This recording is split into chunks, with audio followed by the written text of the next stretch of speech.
very much.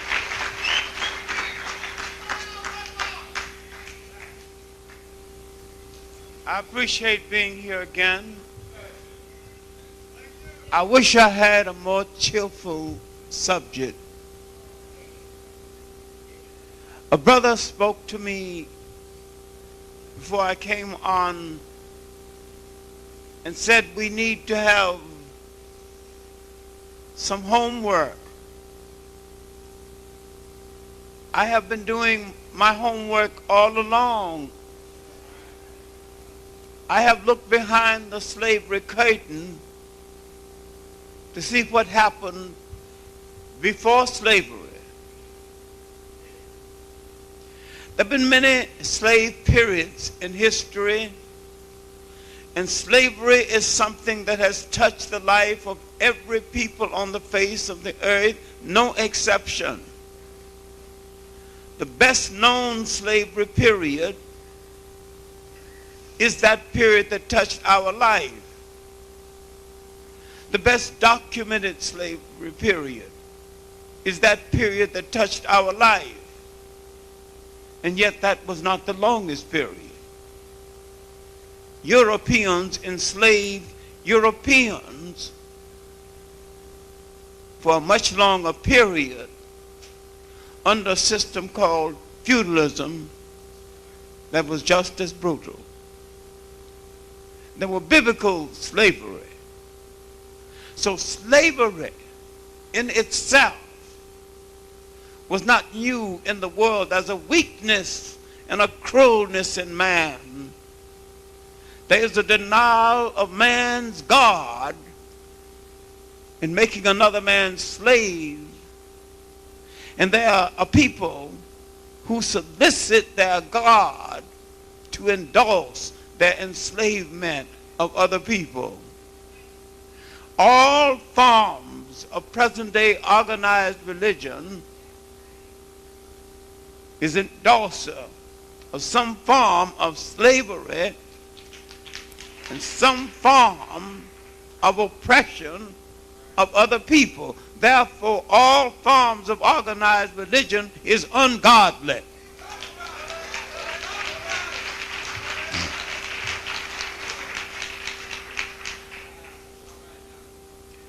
I'm not talking about spirituality that has been with us all along and must stay with us even when shams go away.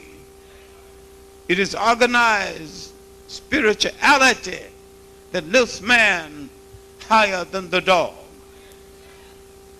Our crisis today, the crisis in Somalia, the crisis in Africa, the crisis in the Caribbean islands, the crisis in the United States, that we have lost from our historical memory the time when we were in charge of the state and when we ruled the state, that the methodology taken out of our mind and not the mind of a foreigner, a baker, and a fool.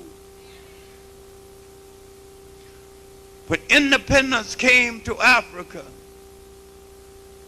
when the concept of independence came to the Caribbean islands, when we had our charade called the Civil Rights Movement, nobody was fighting to be totally independent of their former slave master. In some way, we were all crawling to get back on the plantation.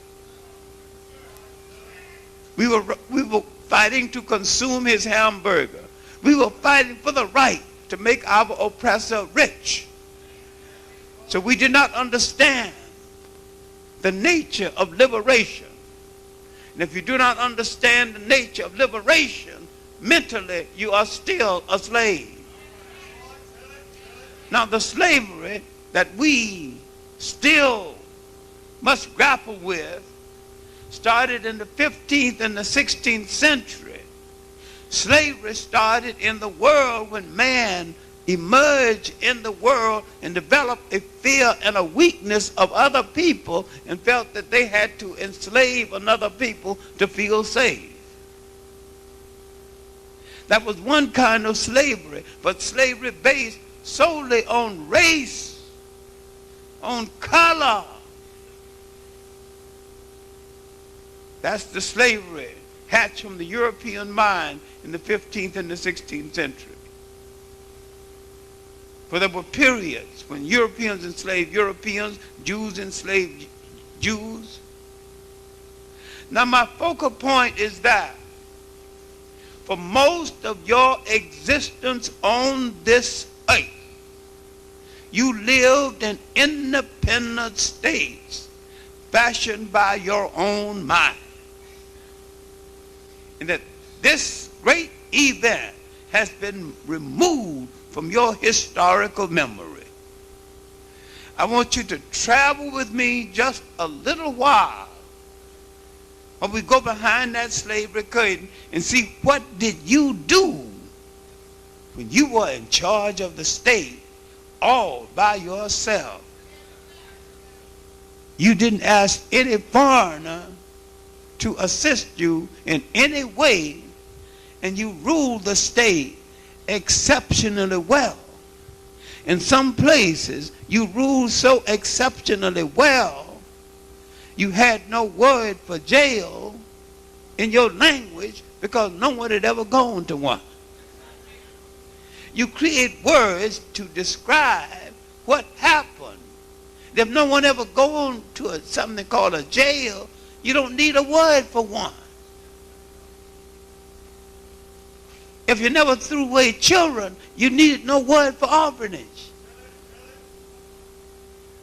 If the life between a man and a woman worked and functioned because of the support system coming from both sides of the family, you never heard of a thing called divorce. Well, no one ever got one. You got mixed up with someone else's thing. Now understand me. I have gone over again over cultural incubation. When you come out of a cultural womb, the chemistry of that womb shapes your personality.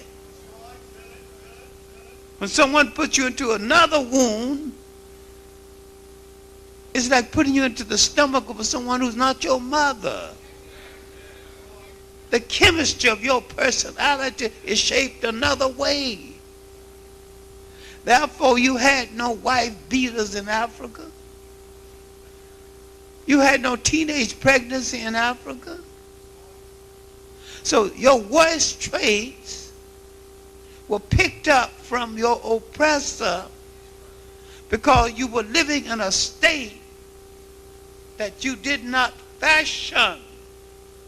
And because the state that you fashioned was removed from your historical memory, when finally you developed semi-independence, because you had forgotten how you ruled the state, you became the imitators of the people who put you in that second incubator where the chemistry of your personality changed to suit the slave master's chemistry and not the original chemistry of your birth.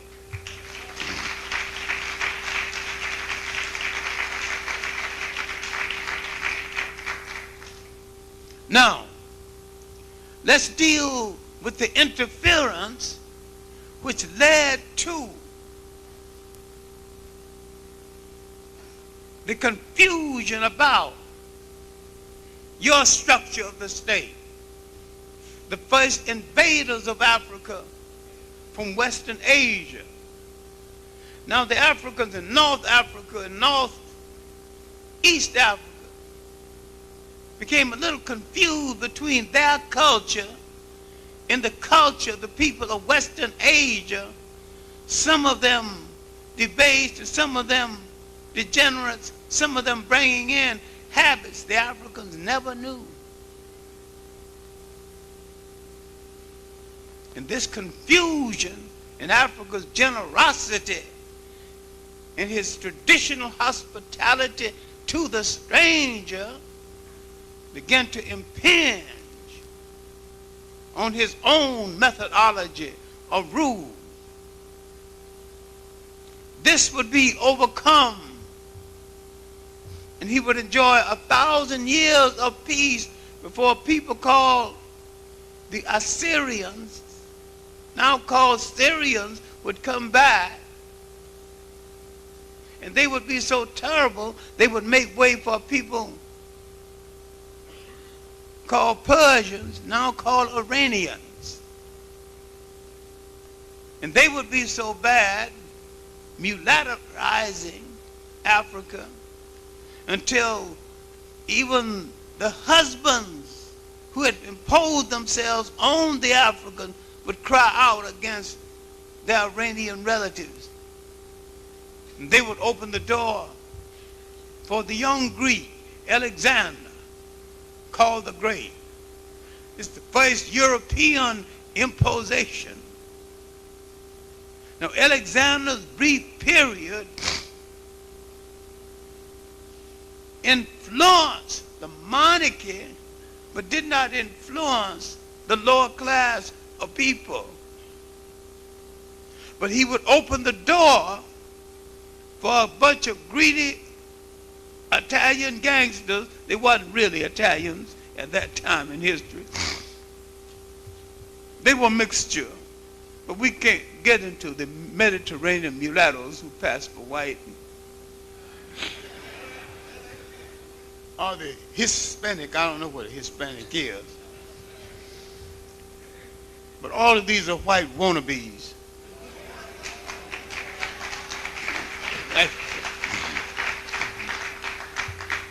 That would be about 1/3 of the population of Europe, all mixed with us. If one drop of us makes you a whole, our powerful blood has given us at least 1/3 of Europe.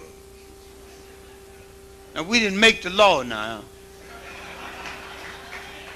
If those who made the law want to change the law, they still have the right to do so. We made no racial law and didn't know anything in the world was called a race until some fool imposed it on us. Now, what I'm trying to get to is that Rome established itself in North Africa, while the bulk of Africa was still free of foreign domination. The Romans eventually stopped killing Christians and became Christians, so disgraced themselves in the mismanagement of the faith, they opened the door for Islam. The Africans, thinking that they would adopt Islam and get the Romans off of their back, were right. But Islam and the Arabs replaced the Romans on their back, and they're still there. Instead of getting a friend, you got another conqueror impinging upon the independent state.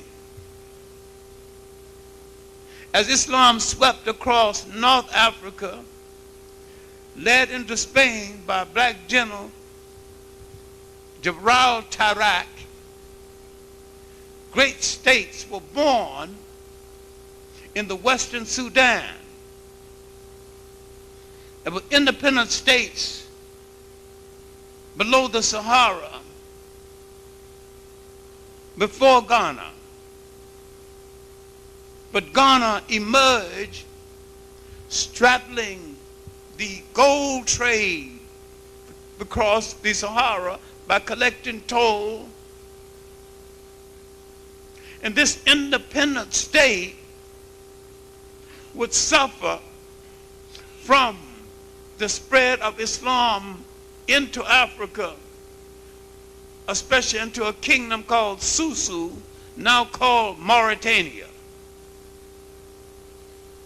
The Islamized blacks and the Arabs in this kingdom would ultimately destroy Ghana. But before this destruction, this independent state rose to great magnificence.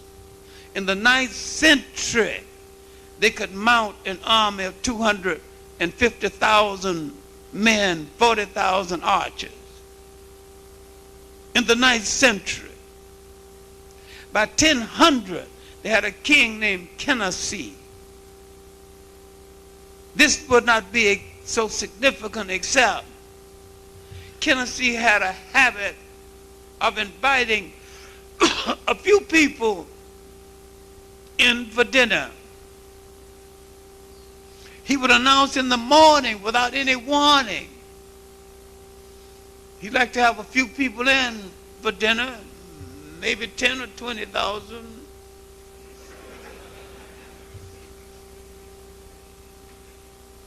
And by the time they got there, the food was ready.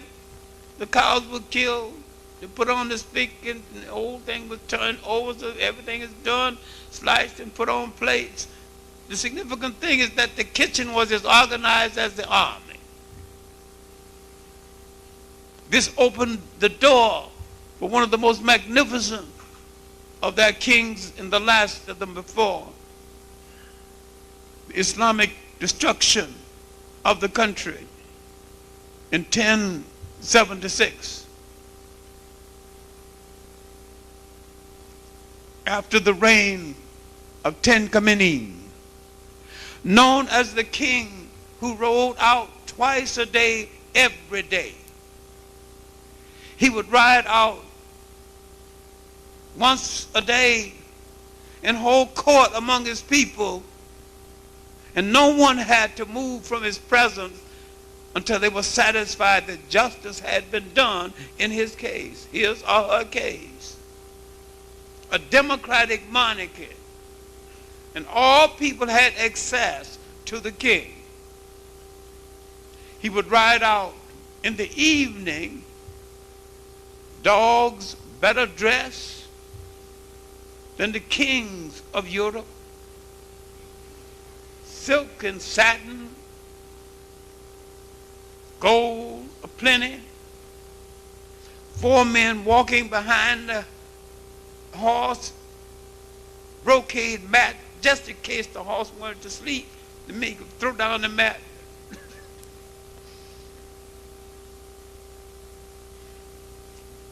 Several men carried a big clump of gold. If you want to stabilize the horse, put down the gold. Nobody's going to steal it and put it gold. When we had it, we showed it. And when we had it, we used it. No poverty. And this is one of the great countries below the Sahara that developed. And why do we have such good records? Is because many times Arabs visiting the country made good records, and some good records were made by local people. One of the best men is Al-Amari and others. There's many good histories of this great independent African country. The best simplified work is Adu Boan's Topics in West African History.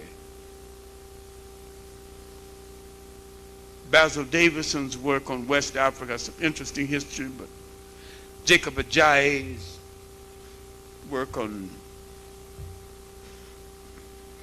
West Africa before 1000, Father Bauer's work on school history of Ghana. There's plenty of good work on this kingdom. But after this kingdom in West Africa, we're dealing with inner West Africa called the Western Sudan as against coastal West Africa. After this country was overrun by the neighboring country, the Susus, another kingdom arose, Mali. Now the Susus invaded Mali and destroyed all the royal family except a crippled boy named Sundi Atta. The crippled boy was cured. This is significant because it tells you how much Africans knew about the orthopedic sciences at this juncture in history. He grew up tall and straight with no signs of ever being crippled and never seen a Western doctor. He was called the Lion Prince. He freed the country from the domination of Mali, the Susus. Brought all the territory that used to be Ghana into Mali. Literally the father of that country. The second great king, Sakuru, was a Muslim. Remember, Ghana was destroyed by Muslims. Mali was nominal Muslim, I mean the royal family was Muslim. We have not studied the black side of Islam, because the black side of Islam had nothing to do with Arab or Arabism.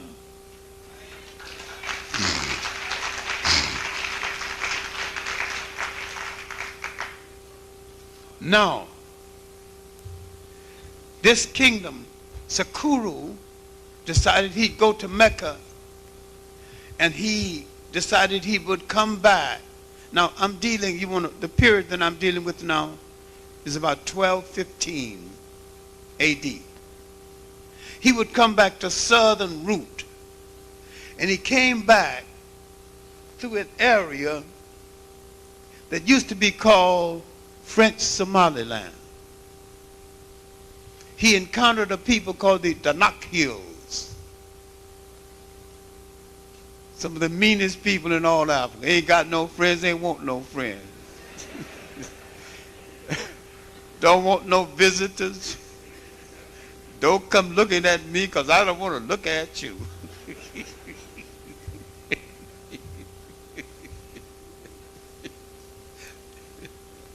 They drove de Gaulle out of it. De Gaulle came there, asked them to stay in the French Union. Said, what me stay in the French Union? I was never in it. Get the hell out of here.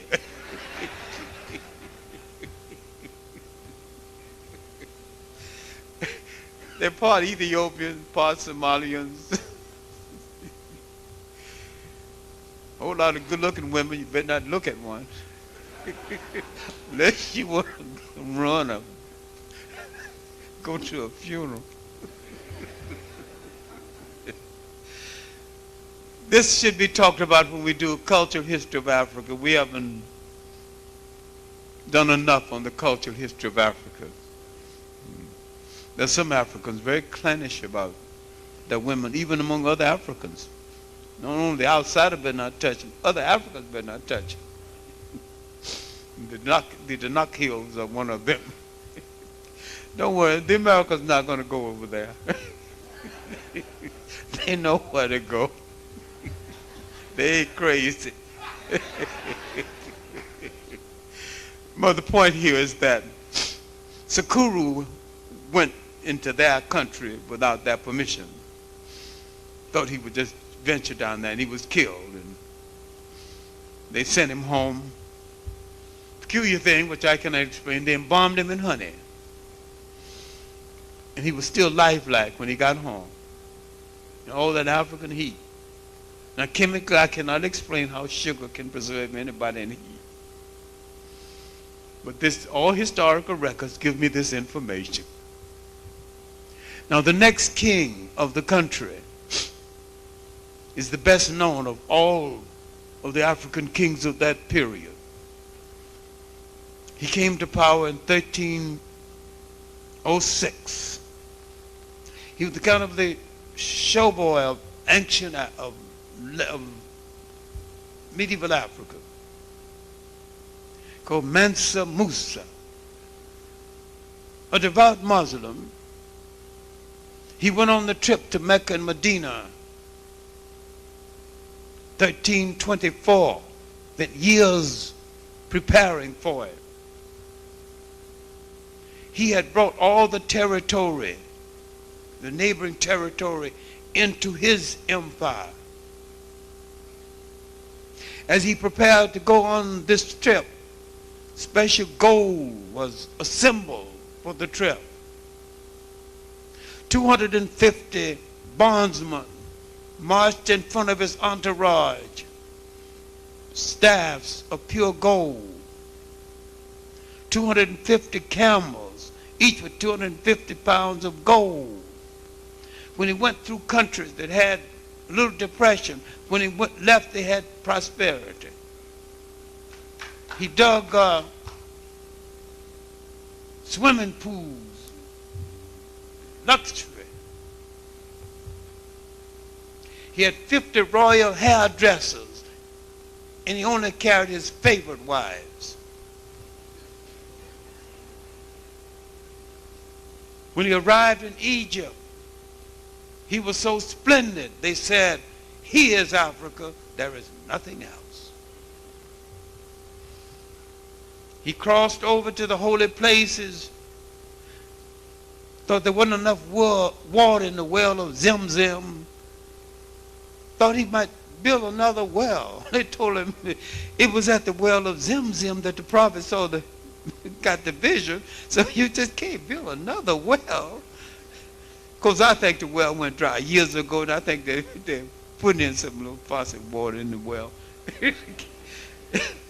Now, when you go to the Nahar, you're supposed to drink from the well of Zim. Because a whole lot of Muslims don't know enough about their whole history to know that's supposed to do. He developed armed places, and on his way back, they decided to make him the Grand Caliph, a head of Islam in all Western Africa. But he was supposed to bow down and kiss the feet of the man giving him this great honor. He said, "This ill befits a great head of state. I will bow down to kiss your feet only if you bow down and kiss mine first." So nobody bowed down. On his way home, this is no ordinary king. So no ordinary homecoming present is good for him. His army had captured the neighboring kingdom of Sangay. They gave him a nation as a homecoming present. He went through this nation, so with an architect, Ibn Asak. They took a sleepy mosque called Sinkori and developed it into one of the great universities of late medieval Africa. He took 2 princes hostage. At that time, you didn't declare war on people. You just take two royal princes. The king's going to behave. I got 2 of your sons over here. After a while, the son was given too much liberty, and they rode closer and closer to home, and they got the message out that Mali is weakening, the king is dead.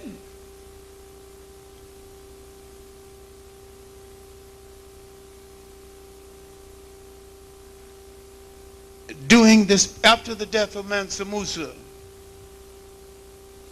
man came to power named Mansa Morgan. This would not be significant except that Ibn Battuta, a great Arab traveler, came to the land during that period, didn't want to go into the black land. He'd been in China and every place, yet he was still right that no place had he traveled, he was safer than down in the land of the blacks. He was a devout Muslim and a male chauvinist, an Arab male chauvinist. So he resented the fact that this Muslim country, the female had freedom.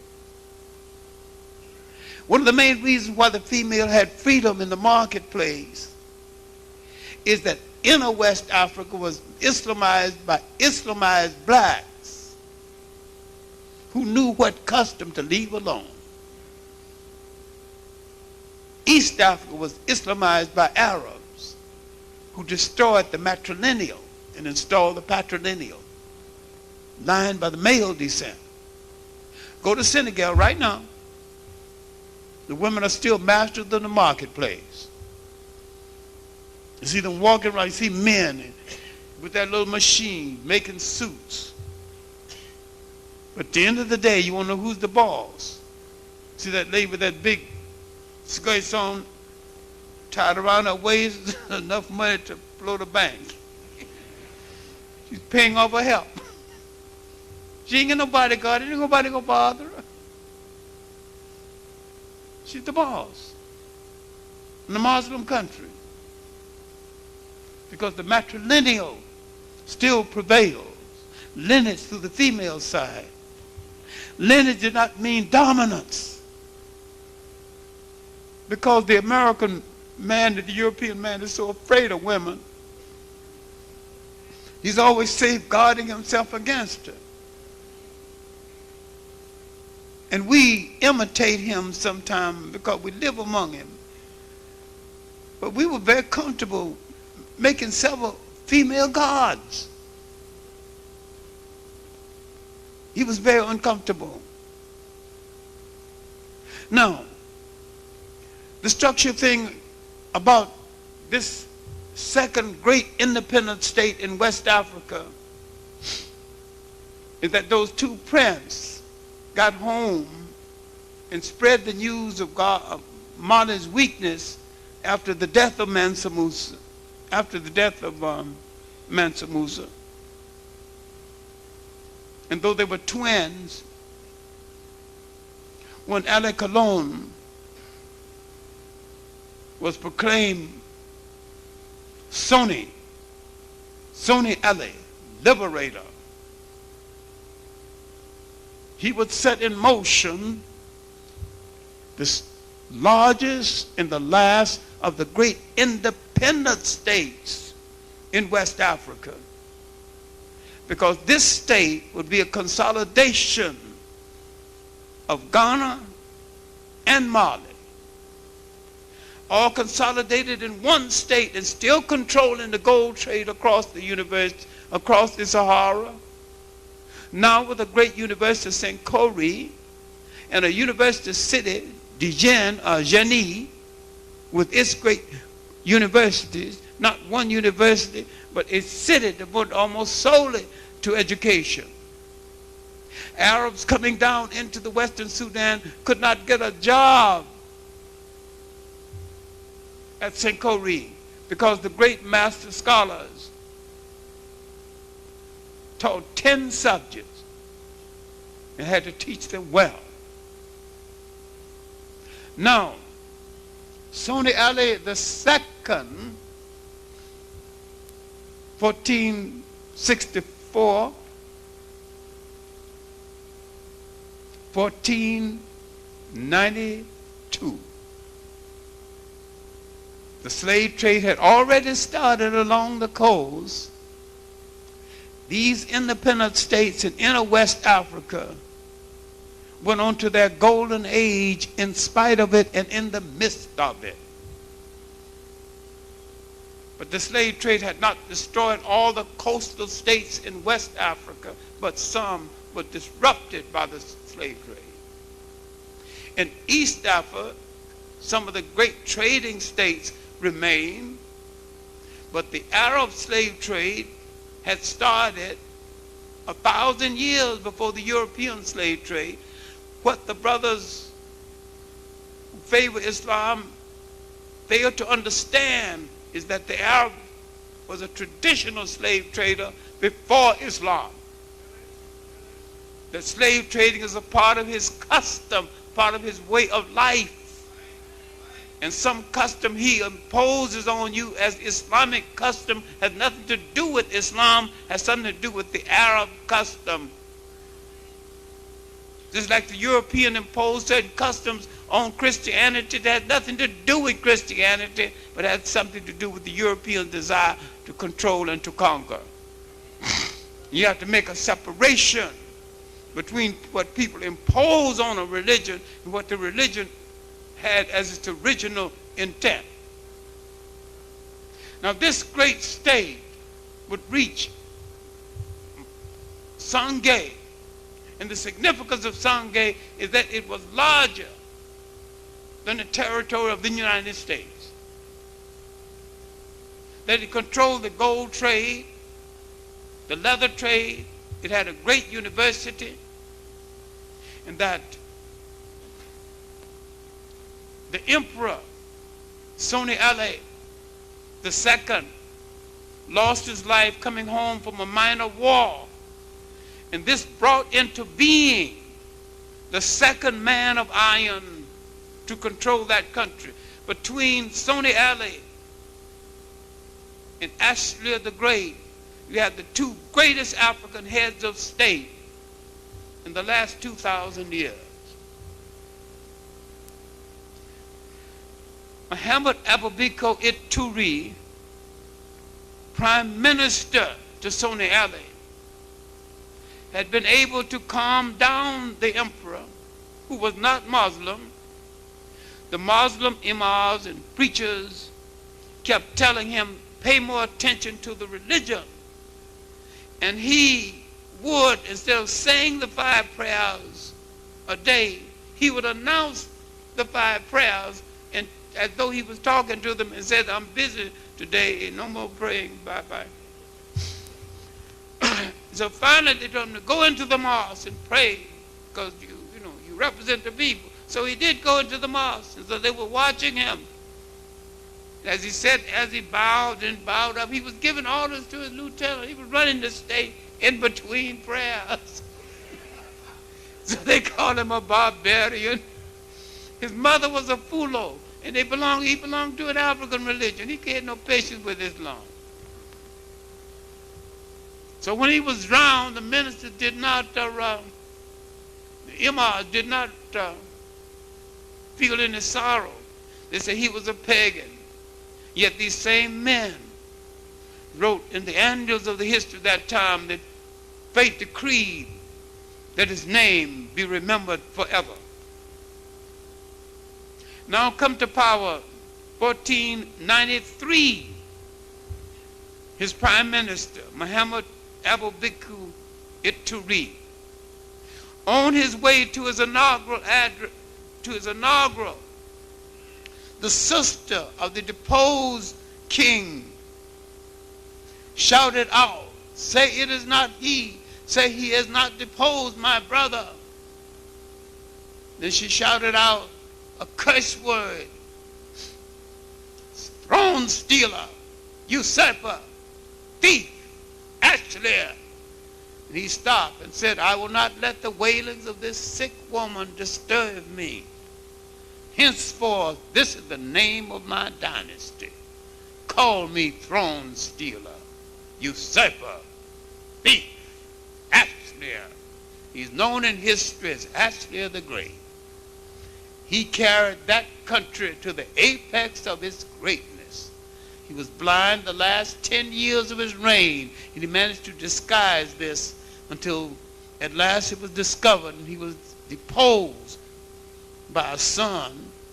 That son was deposed by a cousin. And he sent for his love child, son born from one of his love marriages. When he was over 80, he had 50 sons over 50 years old. I'm not talking about all of his sons now. I'm just all the ones over 50. He married into all of the kingdoms and nearly always begot a son. He was restored briefly to the throne, and the love child succeeded him, but he couldn't carry it out. The important thing now is that this kingdom pulled itself together due to a threat from North Africa. The Moroccans and the North Africans, the Berbers, the Arabs, the Moors, had lost Spain. They returned to Africa. So had conquerors with no land to conquer. By 1591, they turned inward on Africa with European mercenaries. They invaded the nations of inner West Africa using military equipment from Europe, some from Queen Elizabeth. They destroyed that great kingdom and permitted the slave trade from coastal West Africa to spread inland. In the meantime, the Portuguese and the Arabs had formed a partnership in East Africa. The Africans, not knowing of this partnership, some would go to the Portuguese to get help from the Arabs. Some would go to the Arabs to get help against the Portuguese. The African was politically naive in his relationship. He was now losing the effectiveness of the great independent states in East Africa and along the East African coast. But along that same coast, the Portuguese had encountered a great kingdom, now Zimbabwe and part of Mozambique. They called the kingdom of Manapatapa, now Zimbabwe. They've seen great ruins in this area of an independent state. Now, when you look at Egypt, and I'm not going to handle this very well because this is Dr. Ben's area, you can have some argument because this is at the front door of Africa and the side door of Asia. But when you go further down into Africa and see ruins like Zimbabwe, when you go to Ethiopia and see the great religious complex at Lalibela, when you always look for some white person who came there, built these things and disappeared without finding them, you are failing to attribute to the African mind the ability to run a state. And this is the one thing we need to look back at right now. How did we run states before the Europeans? We wasn't starving before the Europeans.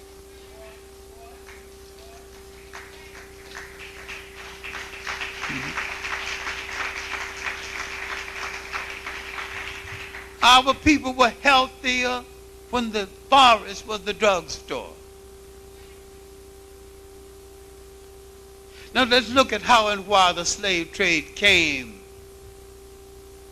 Because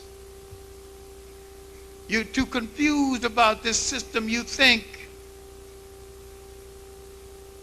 that it came only to us.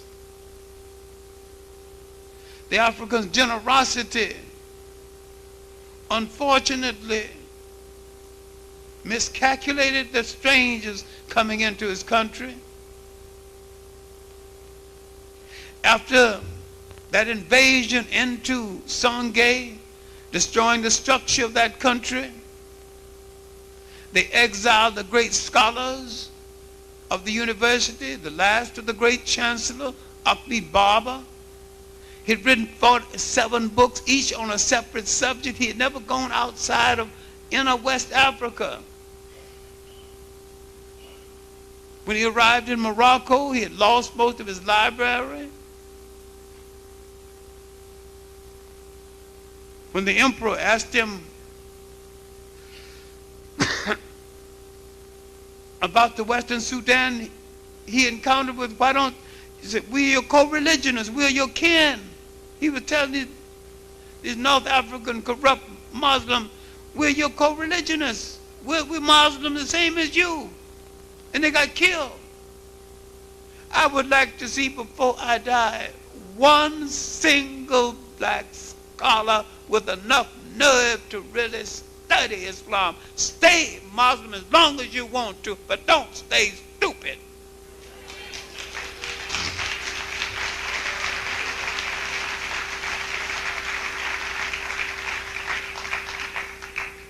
Read the invasion, this Islamic invasion of inner West Africa that destroyed these independent states and permitted the slave trade to spread inland. Read Felix Du Bois' Timbuktu the Mysterious. Read Eleanor Hoffman's work,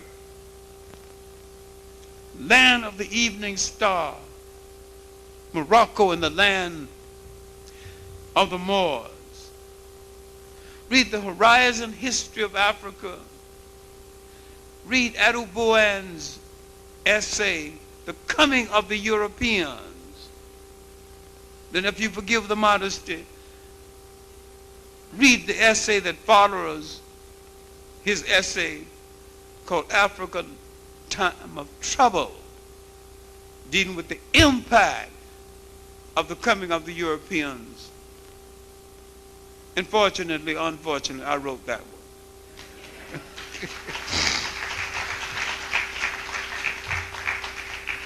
There is no shortage of information on what happened in Africa before the coming of the Europeans.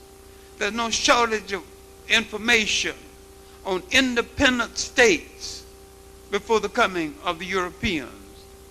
Before the Berlin Conference, 1884, 1885, at the Berlin Conference, the Europeans had not penetrated all of inner Africa. So Africa, totally under European control, lasted a little more than 50 years. Coastal Africa under European domination lasted maybe from the 15th right through the 19th century. But the hinterlands had a degree of sovereignty. Before the Dutch came to South Africa, 1552, South Africans were more or less free, but the Zulus and others had launched wars that lasted nearly 200 years to preserve their independence and to free themselves from that domination. What I'm trying to say in the final analysis is that if we study the methodology of state rule, if we study the justice system in independent African states before the European rule, we would have to prune some of the systems, but they're all usable. The spirit of those states are usable. If you study the justice system of the Jundai, that system is more democratic than anything we've got. These are systems that I've gone and lived among. I didn't just sit in rooms all the time. I've gone to courts in Africa, read books in Africa, talked to judges, gone to customary courts. How did you do it before? Talked to old men under trees, studied the Bush school, the old Bush school in Africa. The African people have the mentality to rule themselves and to feed themselves.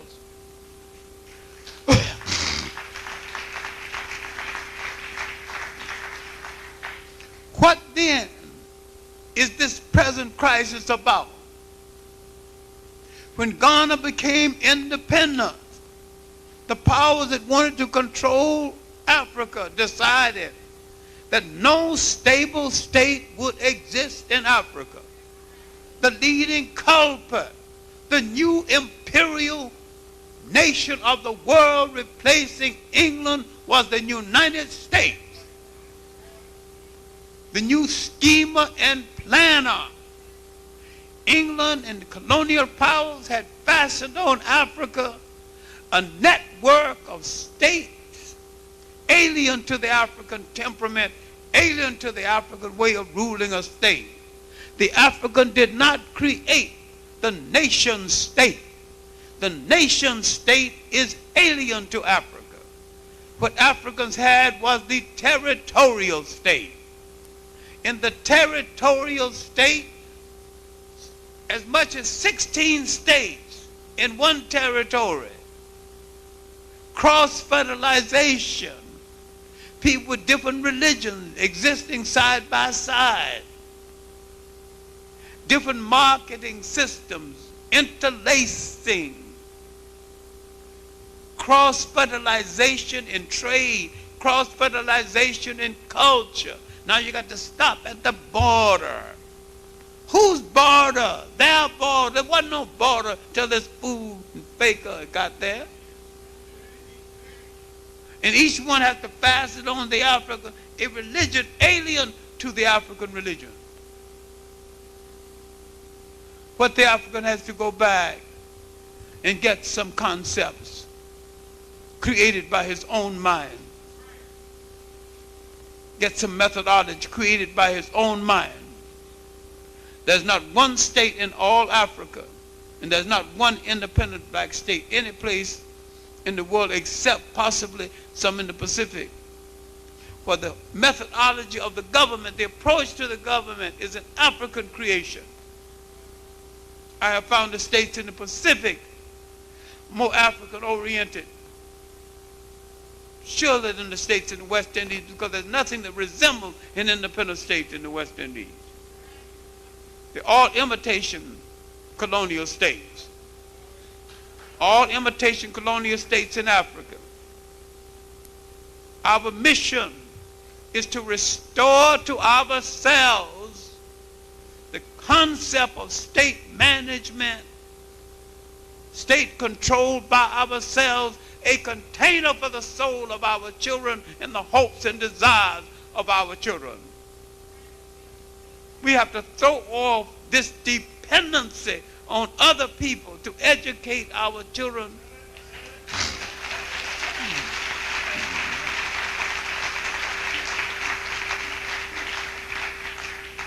No one is going to educate you in the methodology you need that you can use to take their power away from them. Powerful people never educate powerless people. They train them.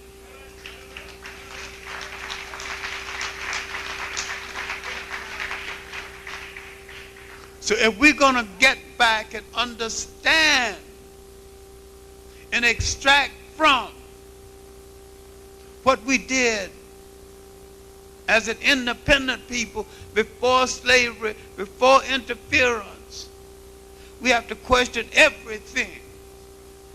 We may not have to discard any religion, but we have to discard every religious concept that did not originate in our own mind. We have to change it to suit our needs. And we would not be stupid enough to say, this is an atheist nation like the Russians. It is spirituality that lifts man higher than the dog.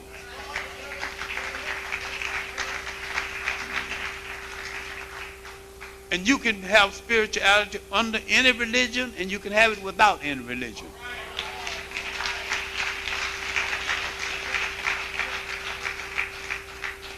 Religion is an artificial formation brought into being by foreigners, fakers, and fools.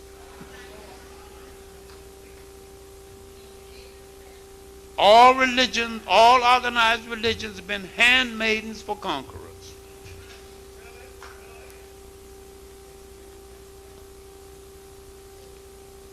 Whatever touches your life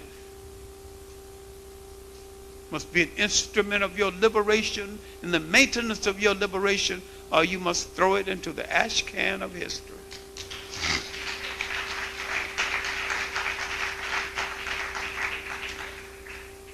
Take all the excess baggage out of your life and throw it aside. One of the main reasons the Japanese could rise from conquest. And remember, 200 years ago, they didn't even have a good wheelbarrow. Look at them now. They refused to let their conqueror take away from them their self-confidence and their idea of God as they conceived him to be. No people will ever be free if they worship a God assigned to them by another people.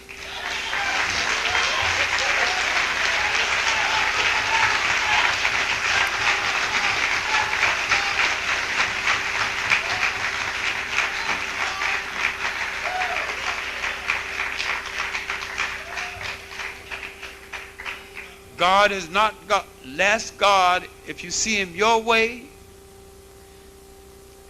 and he is not less if you see him in your own image. Seeing the deity in your image is a responsibility, and you will never have full respect for the black father in your home if there's a white father hanging in your church. Thank you.